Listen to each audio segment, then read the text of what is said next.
Before Pirates of the Caribbean ruled the box office, there was another seafaring epic, darker, deeper, and far more real. Master and Commander, The Far Side of the World wasn't about fantasy, it was about survival, strategy, and the spirit of adventure that defined an era. Released in 2003, Peter Weir's maritime masterpiece brought audiences aboard HMS Surprise, where cannon fire, storms, and impossible odds tested one man's will to command and another's need to question it. With Russell Crowe and Paul Bettany leading a powerhouse cast, it became one of the most critically acclaimed films of its time, a movie that earned 10 Oscar nominations and the respect of every filmmaker who values storytelling over spectacle. But what happened to the men behind the mast? 2 decades later, the stars of Master and Commander have taken fascinating turns, from Hollywood royalty and Marvel fame to quiet reinventions and personal rebirths. Let's set sail back in time to explore the legacy, the evolution, and the surprises of Master and Commander then versus now, 2025. Let's start with the ship's unshakable captain, Russell Crowe, who played Captain Jack Aubrey, the bold, brilliant leader known to his men as Lucky Jack. In 2003, Russell Crowe was at the absolute height of his power. Just 3 years earlier, he'd won an Oscar for Gladiator and followed it with A Beautiful Mind. By the time Master and Commander arrived, he was Hollywood's go-to alpha male, intense, magnetic, and unpredictable. On screen, Crowe was mesmerizing, a commander balancing ruthlessness and compassion, intellect and instinct. Off-screen, though, he was just as legendary for his fiery personality, feuds, late-night brawls, and a reputation for being difficult followed him from set to set. But no one could deny the man's talent. After Master and Commander, Crowe's career took him through highs and lows, from Cinderella Man and Les Miserables to smaller, riskier projects like The Nice Guys and Boy Erased. He traded swords for introspection, aging into one of cinema's great elder statesmen. By 2025, Crowe has embraced a quieter chapter. He's still acting, but more selective, splitting time between Hollywood and his Australian ranch, producing films, and even touring with his band, Indoor Garden Party. Once Hollywood's wildest leading man, he's now proof that even the fiercest storms can calm with time. Now, let's talk about the ship's conscience. Paul Bettany, who played Dr. Stephen Maturin, the ship's surgeon and philosopher, and the perfect counterbalance to Crowe's fire.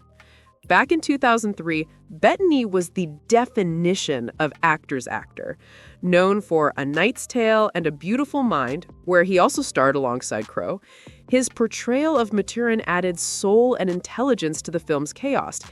He wasn't just treating wounds, he was dissecting morality itself.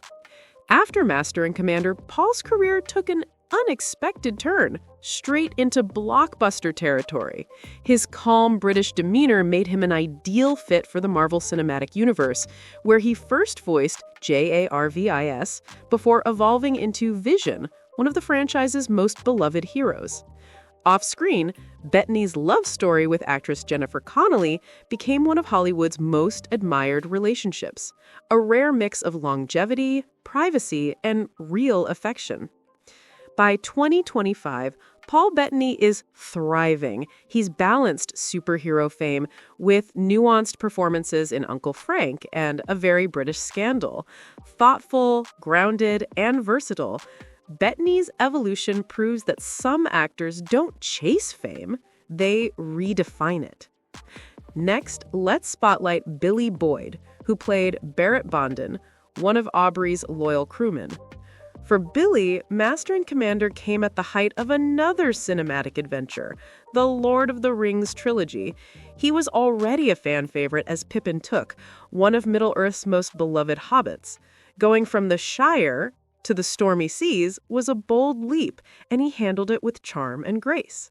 After the film, Boyd continued acting in both film and theater, but also leaned into music, forming his band Beefcake.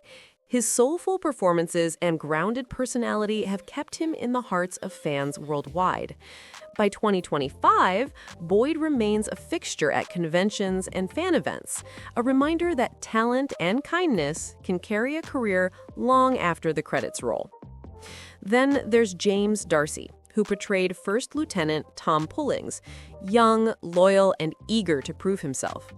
At the time, D'Arcy was one of Britain's most promising rising stars.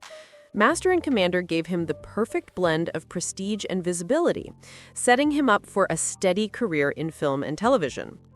In the years that followed, he worked on major projects like Cloud Atlas, Broadchurch, and even joined the Marvel family with Agent Carter, where fans praised his charm and chemistry with Hayley Atwell.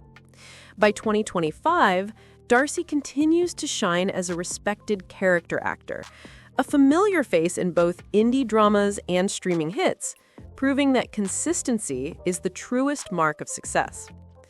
We can't forget Lee Ingleby, who played Midshipman Hallam, the troubled officer whose tragic fate remains one of the film's most haunting storylines. Ingleby's emotional vulnerability made audiences feel every ounce of Hallam's isolation and fear. It was a breakout role that showed his range, and it paved the way for a strong television career. In the years after, he starred in Line of Duty, The A Word, and Harry Potter and the Prisoner of Azkaban as Stan Shunpike, a small role, but one fans never forgot. By 2025, Ingleby remains a staple of British television, balancing gritty dramas with heartfelt performances. He may not chase fame, but he's one of those actors everyone recognizes and quietly respects. And let's talk about the visionary behind the film, Peter Weir, the director who turned naval warfare into visual poetry. By 1993, Weir was already a cinematic legend, with Dead Poets Society, The Truman Show, and Witness under his belt. Master and Commander was his magnum opus, a film that combined epic scale with intimate storytelling. Afterward, Weir took an unexpected step back from Hollywood. His final film, The Way Back, 2010, was a fitting farewell, another tale of endurance and survival. Since then, he's lived quietly, mentoring young filmmakers and protecting the legacy of meaningful cinema. By 2025, Peter Weir is a revered name, often cited by directors like Christopher Nolan and Denis Villeneuve. His silence, much like his storytelling, speaks volumes. More than 2 decades later, Master and Commander still commands respect.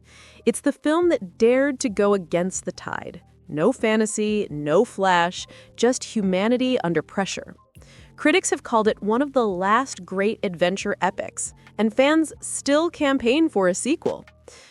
Russell Crowe, the tempestuous captain turned sage veteran. Paul Bettany, the calm intellect turned modern superhero. Billy Boyd, the loyal sailor turned musician.